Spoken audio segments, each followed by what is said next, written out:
warahmatullahi wabarakatuh. Perkenalkan, nama saya Muhammad Zaki Hasan, absen 22 dari kelas 11-2. Di sini saya akan menjelaskan tentang sistem pencernaan tubuh. Oke, pertama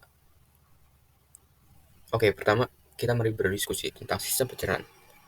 Kira-kira apa yang ada di benak kalian tentang sistem pencernaan tubuh? Oke, sistem pencernaan dalam tubuh manusia memproses makanan dan cairan. Sistem ini terdiri dari saluran pencernaan, tempat makanan, melewati struktur seperti mulut, kerongkongan, lambung, usus halus, usus besar, dan organ-organ lainnya. Organ-organ ini bekerja sama untuk memecah makanan menjadi komponen-komponen yang lebih kecil untuk penyerapan dan asimilasi. Oke, selanjutnya kita bahas tentang proses-proses dalam sistem pencernaan tubuh. Yang pertama ada proses mekanik. Proses mekanik adalah proses pencernaan makanan yang dilakukan dengan gerakan-gerakan seperti mengunyah, menelan, memompa, menghancurkan, dan meremas makanan. Pencernaan mekanik bertujuan untuk mengubah ukuran makanan menjadi lebih kecil, agar lebih mudah diproses di dalam tubuh. Proses pencernaan mekanik terjadi di dalam mulut dan lambung, tepatnya ketika makanan dihaluskan oleh gerakan otot-otot lambung. Tahukah kamu, pencernaan mekanik bukan hanya terjadi di mulut, tapi juga di lambung, di mana otot-ototnya menciptakan gerakan-gerakan seperti gelombang untuk mengaduk makanan selama 3-4 jam tanpa henti. Oke, selanjutnya ada proses kimiawi. Proses kimiawi adalah proses pencernaan makanan yang melibatkan enzim pencernaan. Pencernaan kimiawi ini bertujuan untuk mengubah partikel makanan yang kecil-kecil menjadi bentuk yang siap diserap oleh tubuh.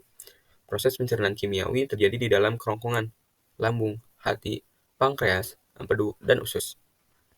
Dan tahukah kamu, proses pencernaan kimiawi, enzim amilase di air liur mulai memecah karbohidrat bahkan sebelum kamu menelan makanan, menjadikan mulut sebagai pabrik kimia mini pertama dalam tubuh. Oke, selanjutnya kita akan membahas tentang organ-organ pencernaan. Yang pertama ada mulut. Mulut merupakan organ pertama dalam sistem pencernaan. Mulut memiliki beberapa fungsi penting. Yang pertama, penelanan. Makanan memasuki mulut memungkinkan tahap awal pencernaan. Lalu, pencernaan mekanis. Gigi memecah potongan makanan dari ukuran besar menjadi lebih kecil. Lalu yang ketiga, pencernaan kimiawi. Air liur, enzim amilase, memulai pencernaan dengan memecah pati menjadi gula. Selanjutnya, organ pencernaan kerongkongan. Tenggorokan merupakan saluran pencernaan yang menghubungkan rongga mulut ke kerongkongan. Makanan yang ditelan dari mulut kemudian masuk melalui tenggorokan dan diteruskan ke kerongkongan pada dinding kerongkongan. Terjadi gerakan peristaltik, itu gerakan meremas-remas yang mendorong makanan menuju lambung. Lalu selanjutnya ada organ pencernaan lambung. Lambung adalah organ berotot berongga yang menampung makanan saat dicampur dengan enzim lambung. Fungsi utamanya meliputi penyimpanan makanan sementara, pencernaan mekanis melalui kontraksi otot, pencernaan kimiawi melalui asam dan enzim, dan pengosongan makanan yang dicerna sebagian ke dalam usus halus. Getah pada lambung terdiri dari pepsin, enzim yang fungsinya memecah protein menjadi asam amino, renin, enzim yang fungsinya mengubah protein menjadi kasein, dan ada asam klorida, asam yang berfungsi untuk membunuh kuman dan bakteri pada makanan dan mengaktifkan pepsinogen menjadi pepsin. Lalu selanjutnya ada organ pencernaan pankreas. Pankreas terletak di belakang lambung. Ia melakukan dua fungsi utama, yaitu menghasilkan enzim yang memecah gula, lemak, protein, dan pati selama pencernaan. Pankreas melepaskan hormon ke dalam aliran darah. Zat kimia ini membantu mengatur kadar gula darah, merangsang lambung, serta mengendalikan nafsu makan dan pengosongan lambung. Lalu selanjutnya ada organ pencernaan kantung empedu. Kantung empedu adalah organ kecil yang berbentuk buah pir yang terletak di bawah hati. Peran utamanya adalah sistem pencernaan adalah menyimpan dan mengonsentrasikan empedu yang diproduksi oleh hati. Empedu adalah cairan berwarna kuning kehijauan yang lengket yang diproduksi oleh hati dan disimpan dalam kantong empedu. Fungsi utamanya adalah memecah lemak menjadi asam lemak selama proses pencernaan. Selanjutnya ada organ pencernaan hati. Hati, organ terbesar dalam tubuh, menjalankan fungsi penting dalam sistem pencernaan.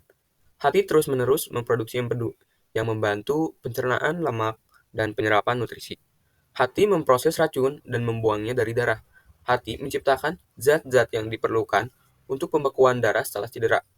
Hati membantu menjaga kadar gula darah agar tetap sehat. Nah, yang selanjutnya ada organ pencernaan usus halus. Fungsi utama usus halus meliputi memecah makanan, menyerap nutrisi, dan memindahkan isi usus sepanjang saluran pencernaan. Secara khusus, usus halus menyerap karbohidrat, protein, dan lemak. Usus halus berperan penting dalam pencernaan, memastikan penyerapan nutrisi dan pembuangan limbah yang efisien. Selanjutnya ada usus besar. Usus besar yang dikenal juga dengan usus besar mengikuti usus halus dan memanjang hingga ke saluran anus, tempat sisa makanan keluar dari tubuh. Usus besar menjalankan beberapa fungsi, seperti menyerap air dan elektrolit, membentuk tinja, dan memfasilitasi fermentasi bakteri, dan melindungi dari infeksi. Selanjutnya ada rektum dan anus. Rektum menghubungkan usus besar dengan anus. Rektum berfungsi sebagai tempat penampungan tinja sebelum siap dikeluarkan. Anus menandai titik keluarnya sisa makanan. Otot saraf dan selaput lendir bekerja sama untuk memperlancar buang air, sehingga dapat Anda kendalikan. Oke, selanjutnya kita akan membahas tentang perjalanan sistem pencernaan.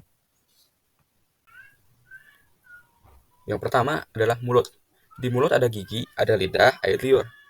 Dan terdapat gigi geraham molar belakang atau dengan disebut M, gigi taring caninus C, gigi seri incisivus I, dan geraham depan disebut premolar dengan singkatan PM. Air liur mengandung amilase mulut, betialin, mengubah karbohidrat jadi maltosa disakarida. Mulut menghancurkan makanan menjadi bagian-bagian kecil dengan bantuan gigi dan air liur. Lalu, dari mulut masuk ke kerongkongan, esofagus. Di esofagus, pH-nya 7, bekerja enzim amilase. Esofagus mengalirkan makanan dari mulut ke lambung. Masuk ke lambung, terdapat 3 bagian. Yang pertama, ada fundus, pylorus, dan ventriculus cardia. Lambung mengaduk makanan dan mencampurkan makanan dengan cairan lambung. Di lambung juga terjadi perubahan protein menjadi pepton oleh enzim pepsin, dan renin menggumpalkan kasein dalam susu.